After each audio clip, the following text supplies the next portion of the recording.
Okay, today is August the 28th, 2021, and right now at about 2:30 we have a temperature of 92.1 degrees, and we have a relative humidity of 29.4%. The dew point is 50.2 degrees, and the pressure is dropping. We're now at 29.77 inches.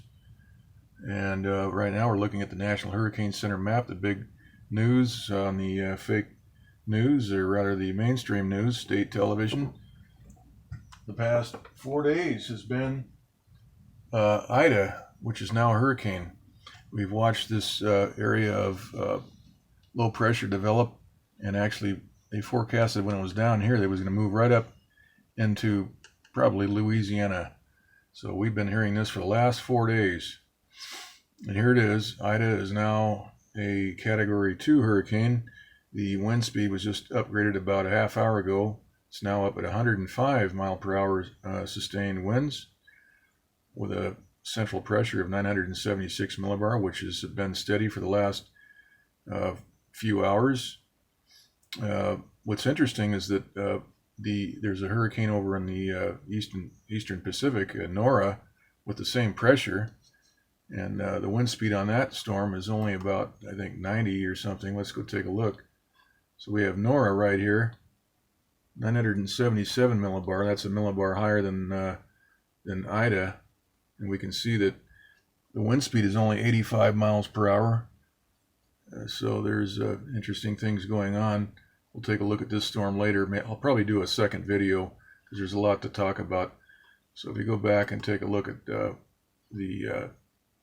Atlantic, we can see there's another disturbance out here in the middle of the Atlantic with an 80% chance of hurricane formation. Down here we have a tropical depression developing, and so but the big news, as I say, is this storm here, which has been advertised on the news, and that's a big cue that the bets are down and the fix is in.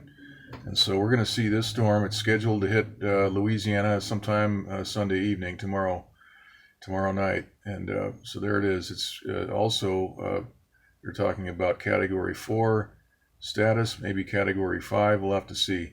But at any rate, let's look at the satellite map. This is the long wave infrared map, and we can see the storm through the 200 frame loop begins to develop an eye wall right here. Now, some attempt is being made to manage the pressure of this storm by targeting the periphery of the eye wall. And the key to destroying and neutralizing hurricanes is to target the eye wall, which is the point where the convection is occurring. That's the machine, the engine of the hurricane is the eye wall, the center of the storm. And that's where you have the lowest pressure, and you have all the lift that causes the bow in the ocean, causing the higher tide and all that when it moves on shore. So currently, as I mentioned, the storm has a 976 millibar pressure, and that equates to 14.156 psi. Now, if we look at the surface map right here for the Atlantic, and we look down over here, we can see that there is a area of indicated low pressure, which is indicated as 1012 millibar. But if we convert that to psi for the sake of discussion here, we have if you convert that becomes 14.677 psi.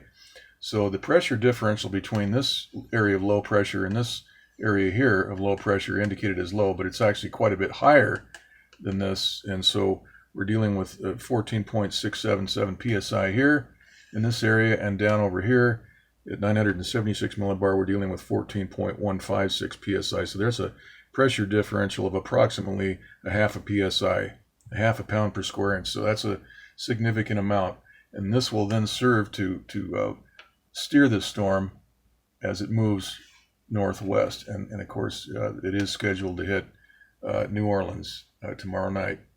So even though this is not indicated as a high, an H, it's still functioning as a higher pressure area and can serve the purpose of moving this thing where they want it to go.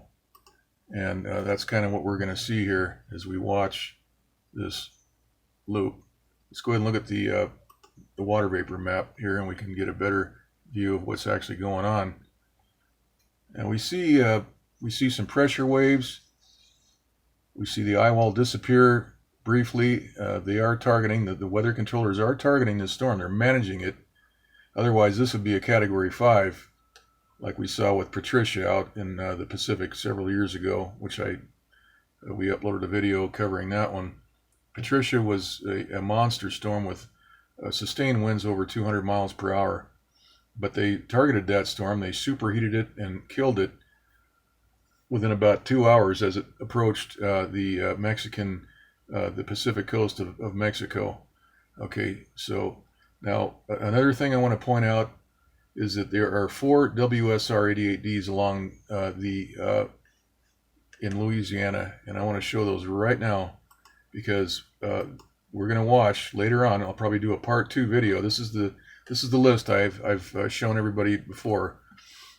A list I made of all the WSR-88Ds. Okay, so the WSR-88D is a dual function transceiver. It monitors and reports the areas of precipitation and the intensity of the precipitation using software.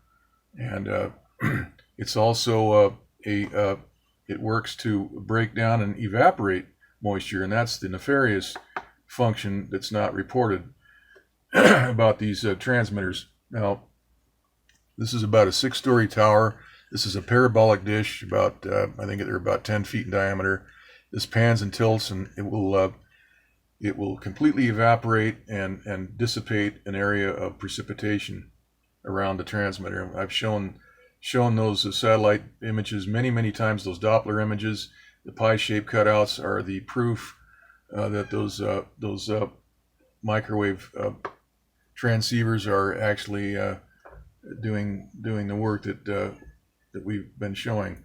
So let's quickly scroll down here to the second page, and we'll show these 4 locations. So we've got a WSR-88D in Fort Polk, which has a call sign of KPOE. We have Lake Charles with KLCH, and we have New Orleans KLIX, and Shreveport with KSHV. Now you can look these up. The coordinates are all there. What we should be seeing, if there's any civility left in the world, is that we should be seeing a lot of cutouts in this in the Doppler map. So keep an eye on the Doppler map later today, right now, and from here on out. Those transmitters, and they're also in Texas and Alabama. They're all over the coast, and they're all over the country actually. And but what we're going to see here is this is going to be allowed to move in and do some real damage. And when I say the bets are down and the fix is in, I'm talking about the weather derivatives market, the Wall Street aspect of this whole operation of controlling the weather, where people are making money by controlling the weather, by creating disasters and having their bets down, put options, betting that a certain insurance company stock will drop after thousands of homes are flooded, this sort of thing. And we basically have a lawless society, as we've seen the last 4.5 years, and that continues now as we've seen the latest so-called presidential leader installed and doing his thing. So here we have what we see here is a major hurricane developing according to the forecast. It's scheduled to become a Category 4, maybe a Category 5, and run right into Louisiana.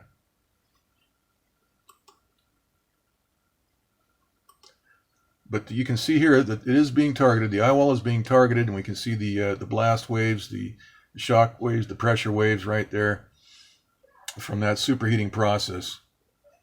So I'm going to close the door here real quick. All right. So the storm is being targeted. The eye wall disappears temporarily for a brief time, rebuilds. We see the pressure waves moving out radially from the center. And we have this low right here, which is moving counterclockwise. But as I mentioned, there's quite a bit of a pressure differential between these two areas, about a half a psi. So relative to this area, this is a higher pressure area.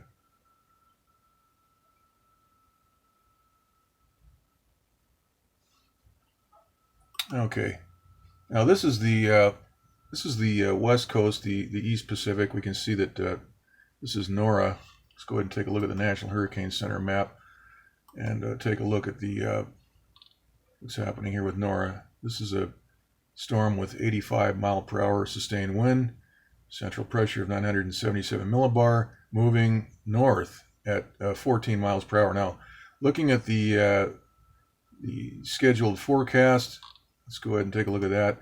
This is forecasted. It actually is scheduled to move right up into the Gulf of California, right here, and right up towards Arizona. Notice that it will not touch California. In fact, there's high pressure all over the place up off of California. It's been there since last in January.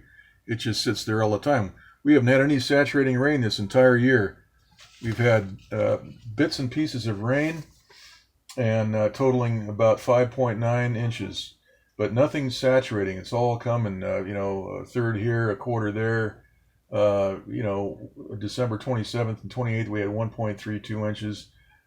In March 9th through the 11th, we had 1.19. And then we had in January 2.29. And that was it. So the East Coast, they're getting more rain in 1 or 2 days than we've had all year. And things are dying. Palm trees aren't looking very good. Oleanders are drying out. Eucalyptus trees are looking pretty ragged. These are all drought resistant plants, and they're not doing very well. And that's because we have evil people controlling our weather. Now, we'll see probably a lot of moisture, residual moisture, moving up into the eastern part of California. And of course, the jets will be dispatched to spray the skies with the chemtrail aerosols. That will dry out the upper atmosphere. I speak about the 500 millibar portion of the atmosphere. That's where all the moisture is, and we will see our skies hazed over once again as this moves north. They're not going to let any rain into California because the name of the game is to destroy the farmland and everything else. The businesses, the small businesses have all been destroyed. The restaurant business in California is just shot. It's gone. And I would recommend that nobody follow these illegal orders that you can't run a business, because we don't have a pandemic right now, actually. When you have only 0.165% of the population dead, fatalities from this so-called deadly virus, 0.165% is nowhere near pandemic level. That's actually 2 orders of magnitude from any pandemic that's made any kind of history throughout the time, throughout the ages. Okay, I'm going to do another video here showing some of that evidence, but needless to say, needless is not the right word. Actually, there's the reason why the mainstream media has not presented the COVID statistics in percent, because nobody would have agreed to shut their business down for months based on a 0.1% fatality rate. Okay, or 0.15%, or even in the worst case, New York City, the 5 New York counties and boroughs, 0.37%. That's the worst case in the entire country. And we see restaurants in New York shut down. You got to show your papers, a vaccine card to get a meal. I mean, this is just insane, and for no reason. We have the inmates running the asylum. That's what's happening. Okay, so we'll do an update here again. That's it.